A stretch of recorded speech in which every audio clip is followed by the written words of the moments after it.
Tito capítulo 3. Vamos a leer solo dos versículos, versículo 1 y versículo 2.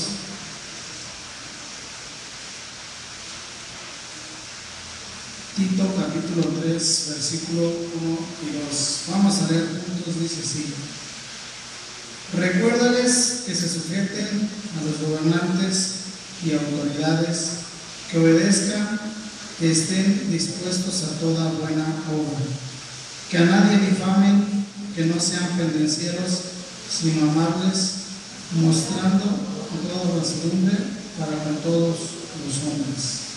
Bien, vamos a orar.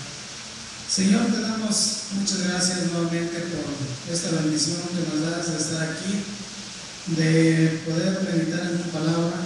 Ruego, Señor, que tu Espíritu Santo me ayude en este momento y para poder compartir tu palabra. Y, Señor, que todos salgamos en esta noche edificados con la enseñanza de tu palabra. En el nombre de Cristo te lo ruego. Amén.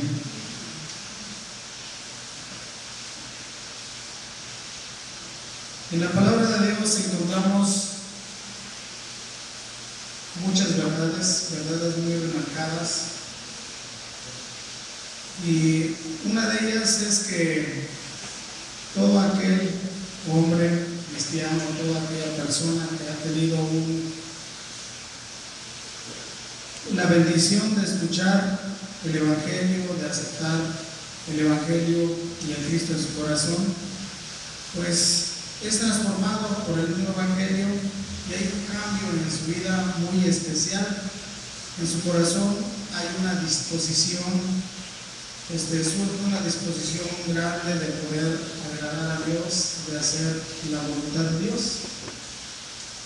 Y aun cuando las personas hayan vivido una vida muy apartada de Dios, pues Dios le transforma y cambia la vida de las personas de tal forma que lo que eran lo dejan de ser, porque es Dios quien ha trabajado en su corazón. Tal fue el caso de los cretenses, los hermanos que vivían en Creta, a los cuales es dirigida esta carta. Ellos también fueron alcanzados por este Evangelio.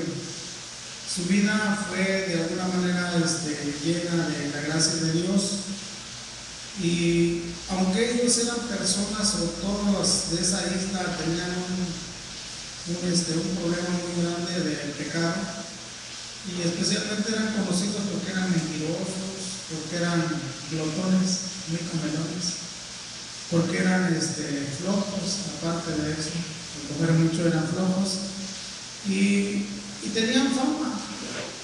Por lo tanto, cuando ellos se convierten en el Evangelio, pues su vida tenía que mostrar ese cambio, tenía que reflejar en que en verdad Cristo había transformado sus vidas.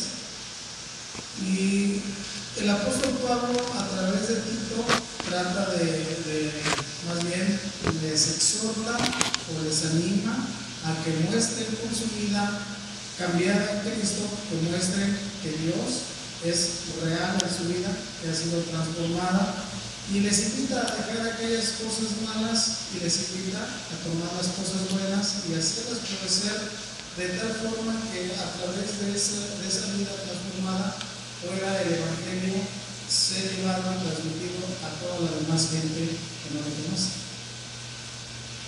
Y había esa disposición en su corazón, en su vida, había ese deseo, porque la gracia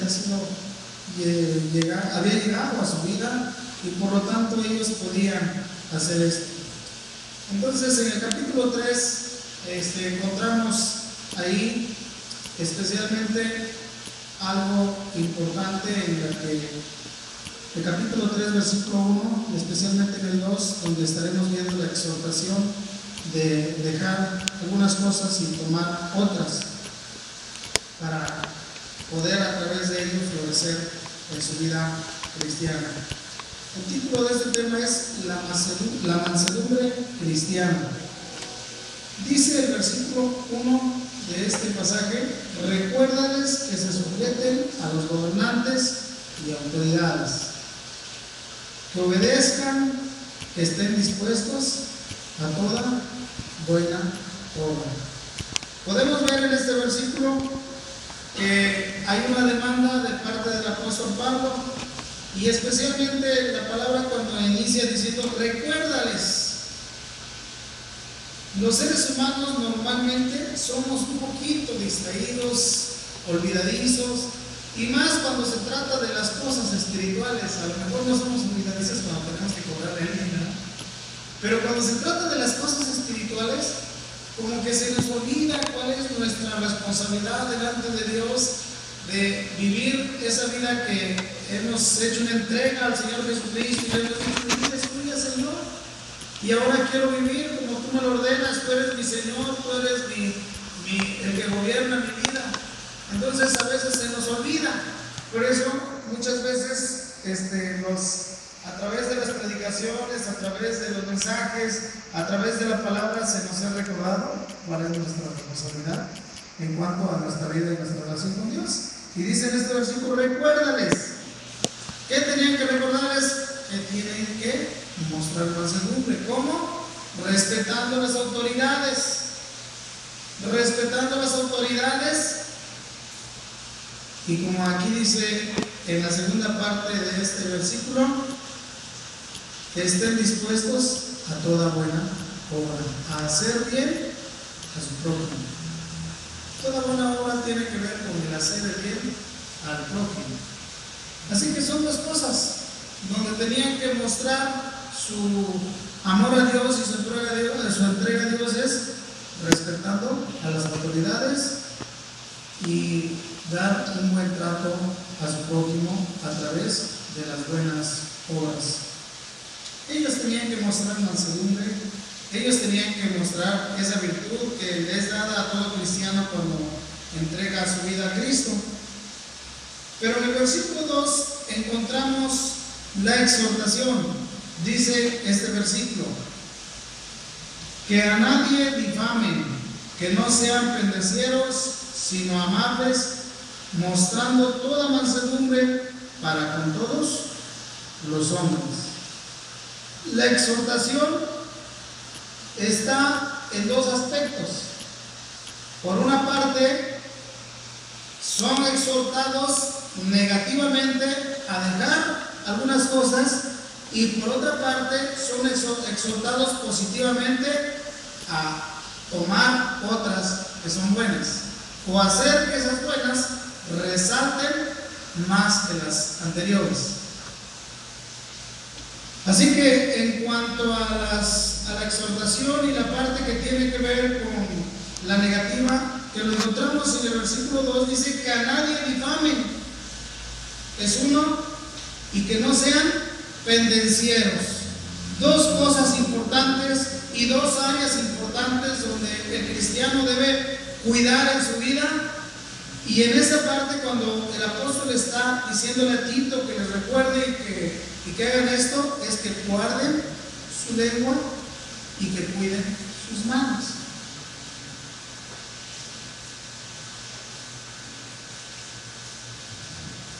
Veamos la primera parte. Dice que a nadie difamen. Hoy en la mañana escuchábamos el testimonio de un hermano. Él dijo que me calumniaron, ¿verdad? Pero la difamación, hermanos, es algo bastante complicada en la vida de las personas. Déjeme primeramente explicar un poquito qué es difamar. La palabra difamar viene de una raíz latina, o de una palabra latina que se llama, que es difamare. Y esta a su vez se desglosa en dos partes, que es dis, que significa quitar o privar, y la otra parte es famare, que significa fama. Así que difamar significa afectar negativamente la buena reputación, la buena fama o el buen testimonio del prójimo. Déjenme repetir una vez más esto. Afectar negativamente la buena reputación, la buena fama o el buen testimonio del prójimo. Hay varias formas de difamar a las personas, por lo menos déjenme mencionarle 3. Difamar siempre va a afectar al prójimo, siempre va a traer una consecuencia, siempre va a traer un efecto. La primera que quiero mencionarles es cuando se difama a una persona a través de la mentira, es decir, se dicen palabras o comentarios de estas personas, pero con una mentira. No hay nada de verdad en ello, pero la intención es difamar. Génesis capítulo, vamos a ver un ejemplo, Génesis capítulo 39, versículos 13 al 16. Encontramos aquí una difamación a un hijo de Dios de una manera que no había verdad, sino era mentira. Dice el versículo Génesis 39.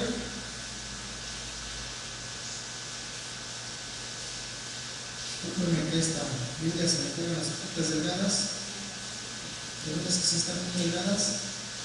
39, versículo 13 al versículo 16. Dice así: cuando vio ella que le había dejado su ropa en sus manos y había huido fuera, llamó a los de casa y les habló diciendo: mirad, nos ha traído un hebreo para que hiciese burla de nosotros. Vino él a mí para dormir conmigo, y yo digo grandes voces, y viendo que yo alzaba la voz y gritaba, dejó junto a mí su ropa y huyó y salió. Y ella puso junto a sí la ropa de José hasta que vino su señor a su casa. Como ya conocemos la historia, no necesito explicarles mucho, ¿verdad? Sabemos que José era un hombre de Dios, era un hombre que siempre quería agradar a Dios. Dios lo miró y lo llevó a un lugar tan especial como era ahí este lugar, y le da un trabajo, pero en este trabajo tiene problemas porque la esposa de Potifar se pone sus ojos en él y le pide pues cosas indecorosas, las cuales José se niega, y ella entonces lo difama y inventa una mentira que le afecta gravemente a la vida de José. ¿Cuánto tiempo estuvo en la cárcel? ¿Se acuerdan? 2 años. Él estaba bien, él sabía que estaba bien, Dios estaba con él, no había problema. Sin embargo, sí le afectó, porque tuvo que ir a la cárcel porque a alguien se le ocurrió que tenían que decir una mentira en su contra. Así que esta es una manera de difamar. Se difama a veces inventando cosas que no son para afectar a una persona. Otra manera de difamar, déjeme decirle, es cuando hay una suposición. Es decir, a veces suponemos que pasó algo sin tener exactamente las cosas claras. Por ejemplo, vamos a ver ahí en 1 de Samuel capítulo 17 versículo 28. Estaban los ejércitos que iban a luchar. Estaba Saúl, o el rey Saúl con su ejército, o el ejército del pueblo de Israel, y entre ellos estaban los hijos de David, llamado Eliab el mayor. Y encontramos que estando él ahí, llegó David Y sabemos que David lo enviaron, o fue enviado por su padre. Sin embargo, Eliab, cuando ve a David, le dice estas palabras. Génesis 17:28 dice así, hablando aún enfrente de él y contra de él, y dice: y oyéndole hablar Eliab, su hermano mayor, con aquellos hombres, se encendió en ira contra David y dijo, vean las palabras: ¿para qué has descendido acá? ¿Y a quién has dejado aquellas pocas ovejas en el desierto? Yo conozco tu soberbia y la malicia de tu corazón, que para ver la batalla has venido. Eliab dijo: David, realmente tú estás aquí porque quieres divertirte, quieres ver cómo van a pelear estos dos ejércitos. Pero ¿era eso por lo que estaba David ahí? No, ¿verdad? Sino David había sido enviado por su padre para llevar algo de comida y llevarle al ejército y a sus propios hermanos. Pero sin embargo, Eliab, sin tener la información, sin saber por qué estaba David ahí, él emite palabras que de alguna manera está difamando a David, sin a lo mejor la intención de hacerlo, pero que por no tener la información completa le está difamando. Otra manera de difamar prontamente es cuando a veces se cambia el sentido de las palabras. Vamos a ver un caso allá en San Mateo capítulo 26. San Mateo capítulo 26, versículos 59 al 61.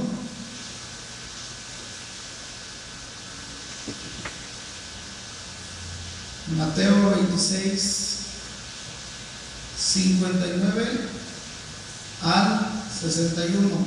Dice así: y los principales sacerdotes y los ancianos y todo el concilio buscaban falso testimonio contra Jesús para entregarle a la muerte.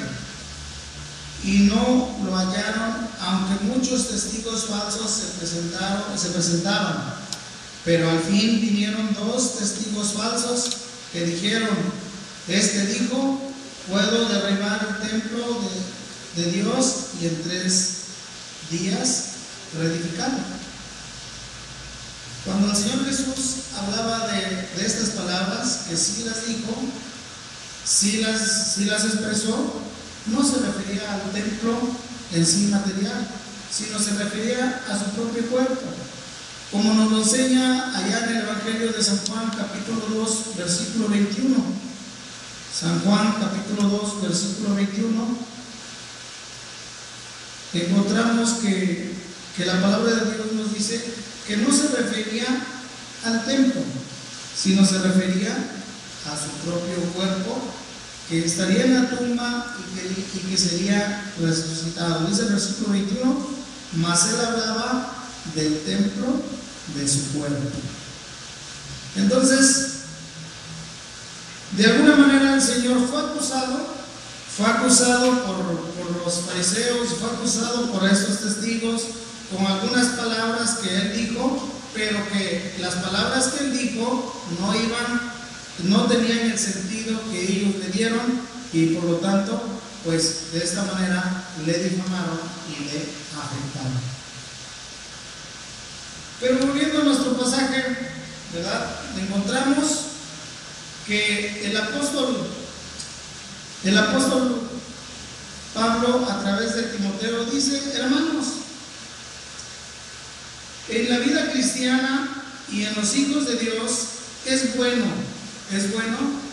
y somos exhortados, fueron exhortados los cretenses como somos exhortados a nosotros, que evitemos este tipo de cosas, que a nadie difamen, que no de ninguna forma se difame, ya sea por mentira, ya sea por suposición, ya sea por cambiar el sentido de las palabras.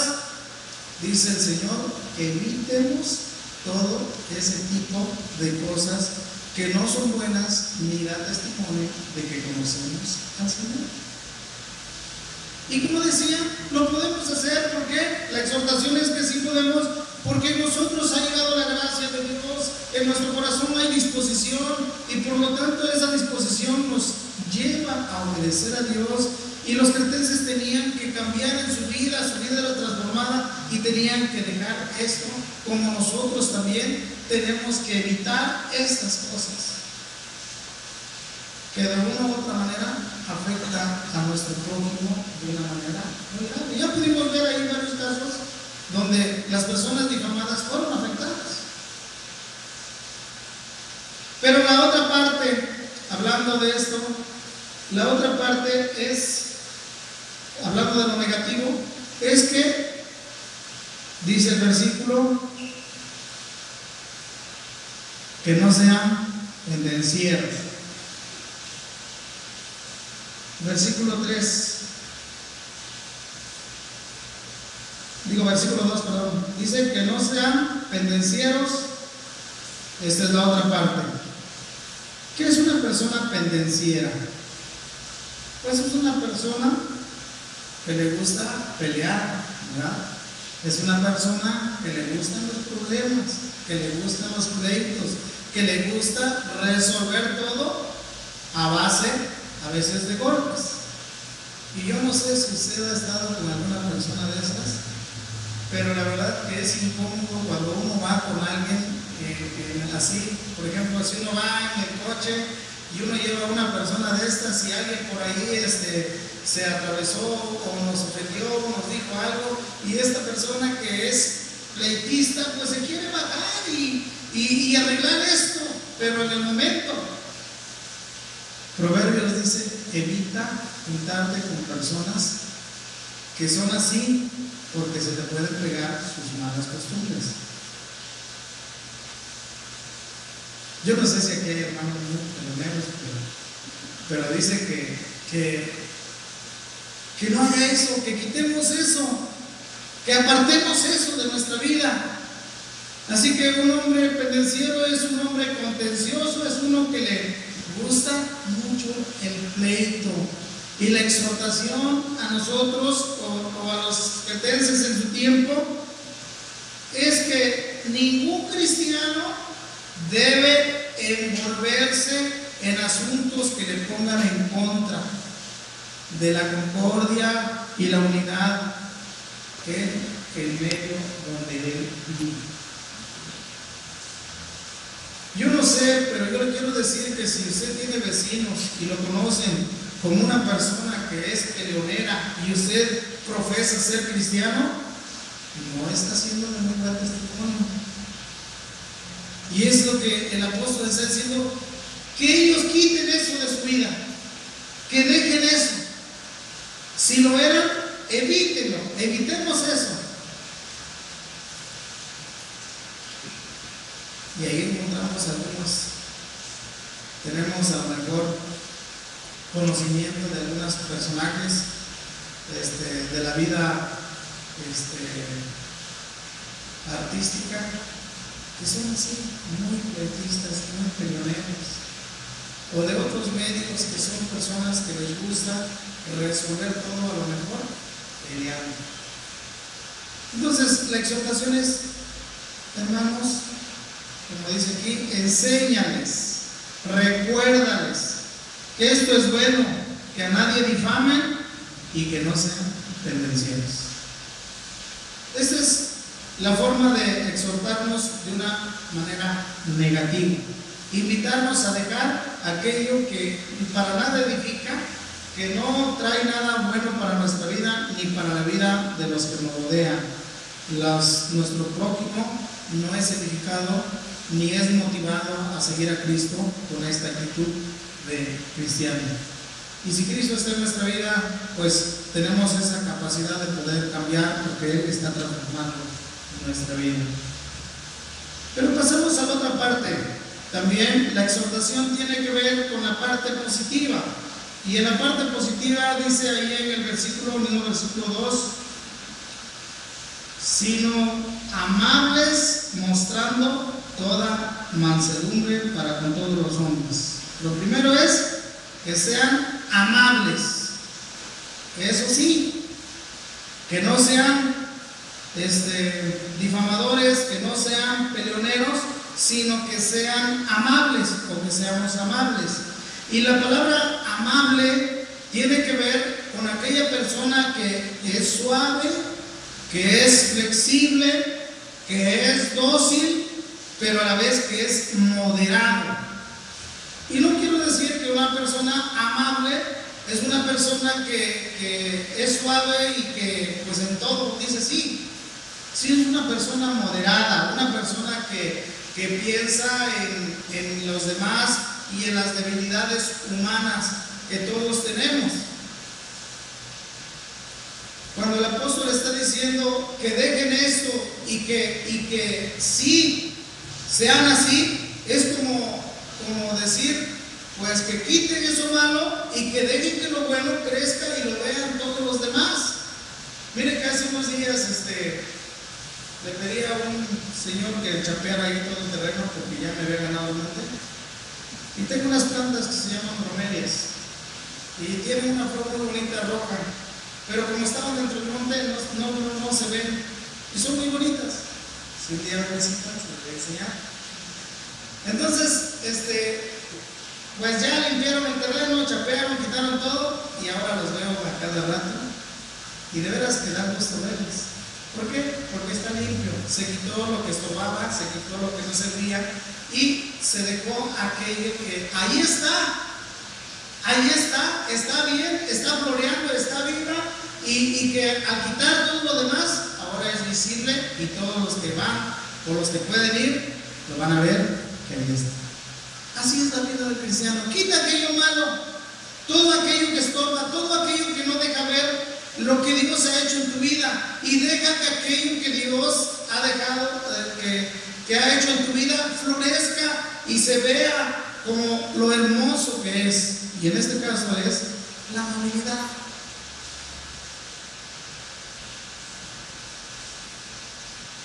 Cuando una persona es toda egoísta, toda mala, toda pensando en sí, y usted ve que cambia o Dios le transforma, ahora es amable. Y podemos pensar a lo mejor de una manera así, como Zaqueo, ¿verdad? Zaqueo era un hombre que era egoísta, pensaba mucho en sí, había hecho mucho dinero, pero cuando Dios le cambia su vida, dice, quiero regresar la mitad de mis bienes, quiero pagarle a aquellos que me robé, aún con réditos. ¿Qué había en su corazón? Algo diferente a lo que antes tenía. Él no había sido transformado, pero cuando es transformado, tiene disposición y de deshacerse de todo. Y dice, la mitad de mis bienes se los doy a los pobres y a los que les he robado se los voy a pagar 4 veces más. Y usted dirá, ¿por qué no me robó a mí? ¿Verdad? Pero Zaqueo mostró en su corazón disposición y sacó aquello que Cristo puso en su vida, hizo que los hombres vieran cómo Dios había transformado su vida y mostró su amabilidad. Es amable, el que es amable también puede ser, como dije, dócil y flexible, entendiendo la debilidad humana. Entre los hombres encontramos que entre los seres humanos somos bien diferentes. Hay hermanos que hablan mucho, hay personas que hablan mucho, hay personas que no hablan, hay personas que tienen muchas actitudes diferentes, hay personas que tal vez es muy dado hablar con presunción, hay personas que a lo mejor no hablan mucho y son difíciles de aprender, hay personas que a lo mejor les gusta brillar y quieren ser vistos y quieren que los vean en cualquier cosa que desean participar, quieren ser vistos. Pero el que es amable, el que es de alguna manera moderado, no les juzga, porque sabe que es la debilidad humana, sino al contrario los sobrelleva para que sean de bendición, o sean de bendición él mismo en la vida de ellos y que sean de bendición en la obra del Señor. Así que, hermano, si usted va a mostrar la amabilidad, tiene que entender que en la iglesia y allá afuera en el mundo hay muchas personas diferentes, especialmente aquí en la iglesia, aún cuando como somos cristianos somos diferentes, pero con todo ello tenemos que entender que es una debilidad humana y que no tenemos por qué juzgar ni tenemos por qué de alguna manera criticar cuando las personas son de esta forma, sino buscar la manera de edificar el alma de las personas.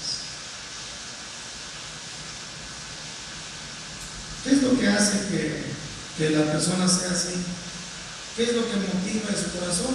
Ya le dije, porque Cristo está en su vida y porque piensa en cómo Dios le ha perdonado. Si usted lee el versículo 3, dice: porque nosotros también éramos en otro tiempo insensatos, rebeldes, extraviados, esclavos de concupiscencias y deleites diversos, viviendo en malicia y en envidia, aborrecibles y aborreciéndonos unos a otros. Aquel que es convertido se da cuenta de todo lo que era, todo lo malo que era, cómo era su vida y cómo Dios ha perdonado su vida. Por lo tanto, ve la gracia de Dios en su vida y esa gracia que ha recibido también la transmite a los demás. Dice la segunda parte del versículo 2, dice: sino amables, mostrando mansedumbre para con todos los hombres. Dije que el título era mostrando la mansedumbre cristiana. Dije hace un momento que quitar lo malo, limpiar y dejar que eso bueno que Dios ha puesto en nuestra vida pueda verse, será para la gloria de Dios.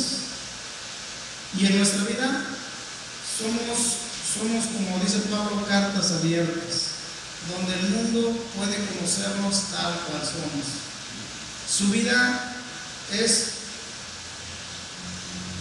algo que todos lo ven y que bien puede ser de gran bendición, glorifican a Dios por ello, por su manera de ser, por su manera de vivir, por su manera de actuar, porque en todo ello se refleja la amabilidad y la mansedumbre.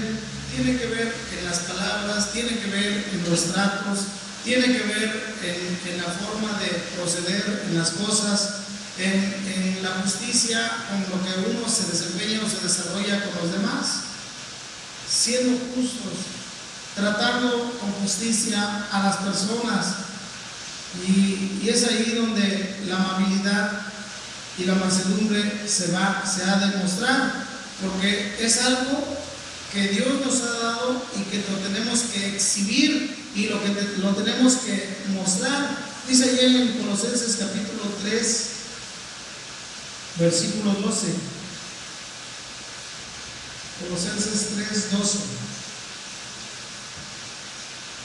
Vestidos pues como escogidos de Dios, santos y amados, de entrañable misericordia, de benignidad, de humildad, de mansedumbre, de paciencia. Dios te ha dado eso.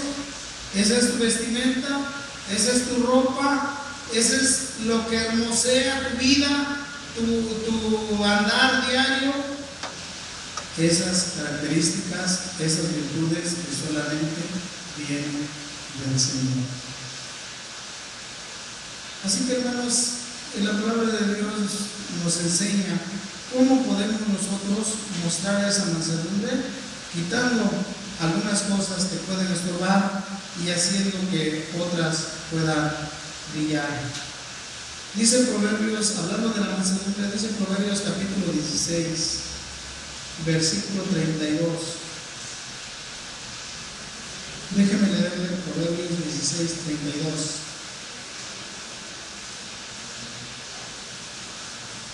Mejor es el que tarda en airarse que el fuerte, y el que se enseñorea de su espíritu que el que toma una ciudad. ¿Ve lo profundo de este pasaje?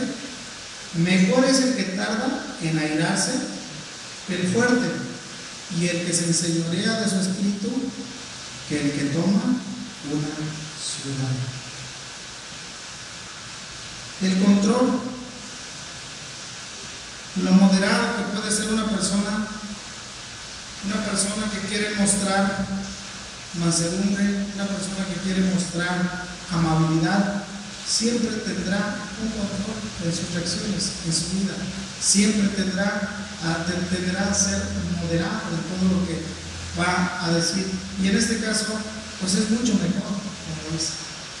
En Santiago capítulo 3, hablando de esto, nos dice de una manera cómo mostrarlo, hablando de mostrar. En el capítulo 3, versículo 7 nos dice,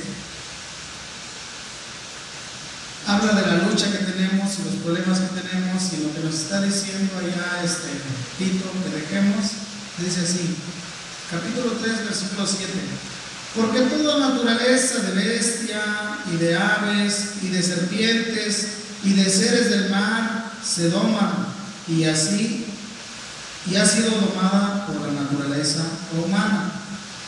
Pero ningún hombre puede domar la lengua, que es un mal que no puede ser refrenado, llena de veneno mortal.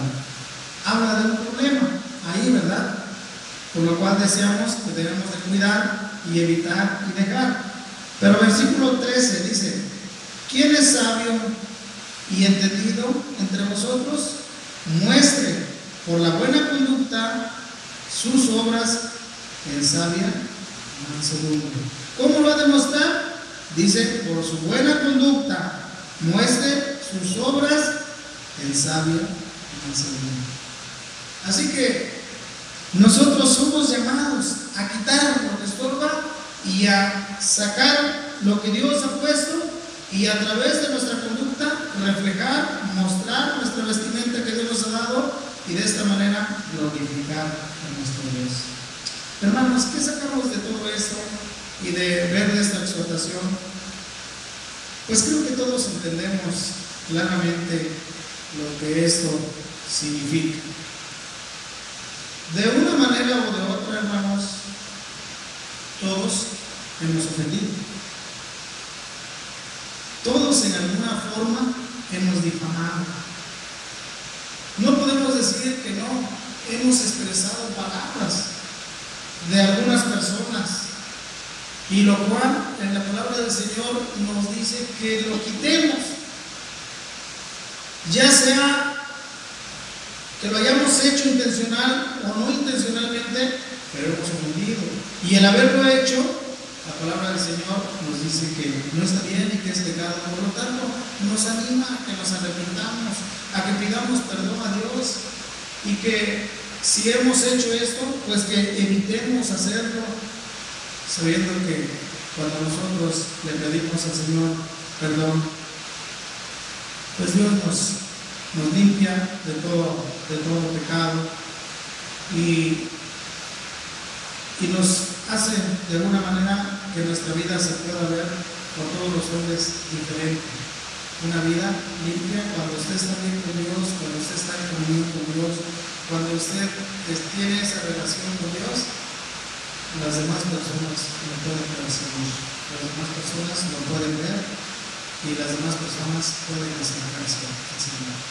Así que todos como cristianos, como hijos de Dios, en esta tarde somos animados a quitar aquellas cosas que no son buenas, difamación y ser pendencieros, y cultivar o hacer que resalten las virtudes que Dios ha puesto en nuestro corazón: amabilidad, mansedumbre.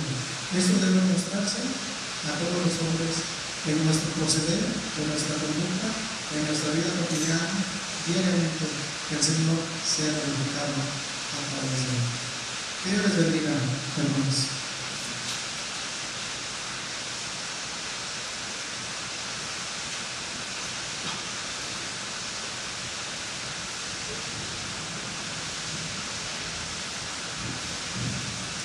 Gracias a Dios por su palabra. Pues ahí tenemos la exhortación en esta tarde. Tenemos